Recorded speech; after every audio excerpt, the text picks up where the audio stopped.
If you had any doubts about the housing crisis in Key West, you could simply compare the shrinking number of ads year after year in local papers.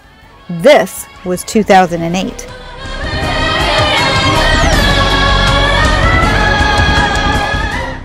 Key West with its artsy bohemian style. This is Will Soto performing at Mallory Square.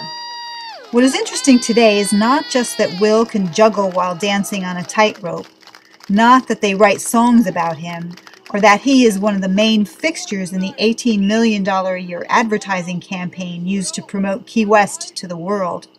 No, what's interesting is that he can no longer afford to live here. In his own words, bleak. There weren't any places, and the ones that were triply overpriced.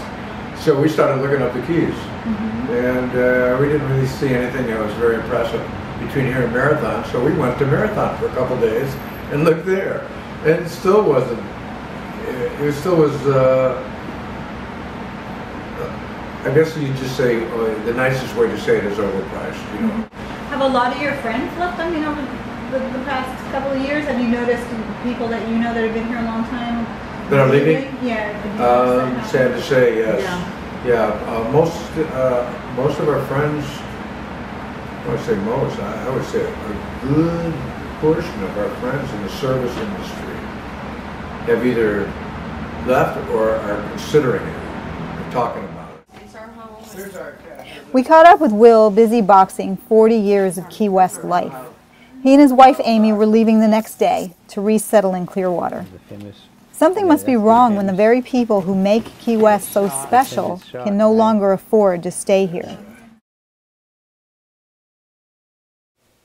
A report recently released by the city's planning department highlights the problem.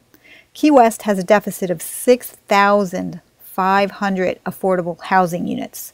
So what happened? Many turned into second homes, but a lot were lost here. Here at City Hall. Here developers and city commissioners hammer out deals called development agreements. In exchange for softening local regulations, the city is promised specific public benefits, such as public parks and, above all, the construction of affordable housing. What we learned is that more often than not, the promises are not fulfilled or enforced. Here, the developer of a trailer park was expected to implement a detailed plan of relocation for park residents. I'm taking care of the people no matter what, whatever the ordinance says. So, thank you. All right, thank you. I appreciate it.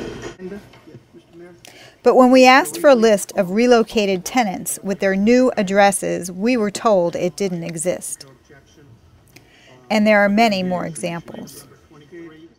In the development agreement for Truman Annex, the city gave a bonus of 112 precious building rights to Ocean Properties. In exchange, Ocean Properties was to provide at least 183 affordable housing units, and also 900 linear feet of public beach. This is last Sunday at the public beach at the end of Simonson Street. Quite different from the public beach at Sunset Key that day. In order to lay your towel on that public beach, it'll cost you $40 per person, no family discount. Ocean Properties was also to provide 20,000 square feet of artist studio space, a footbridge to reach the public dock, and 7.3 acres of public green space. Neither the artist studios, the footbridge, the 7.3 acres of park, the 183 affordable units, or the public beach can be found today. Most disturbing, the city declared Ocean Properties in full compliance with the development agreement. The declaration was signed by the city manager. So a couple of years ago, I thought you guys put out some type of ordinance that was going to help put some teeth into these, ensuring that the developers did what they promised. Right, and we did. It's commonly known as the Gillern Ordinance because Jimmy Gillern was very instrumental in bringing that forward from the planning board's perspective, because they would put conditions on these agreements, and while the conditions were done in writing, nobody ever followed up on them. So this says that every year that somebody has the right to go onto those properties to make sure that the conditions are being met. and I cannot remember what the repercussions are if they are not, but they are in violation of that agreement. So this is the first time really that we have had anything formal that says, yes, we're going to check on these things that you say you're going to do in order to get this development agreement passed. Terry Johnston is one of the commissioners who has picked up the fight for affordable housing. But I don't know the outcome. Somehow you guys maybe can figure out how to keep people like me and others in this community. Thank you.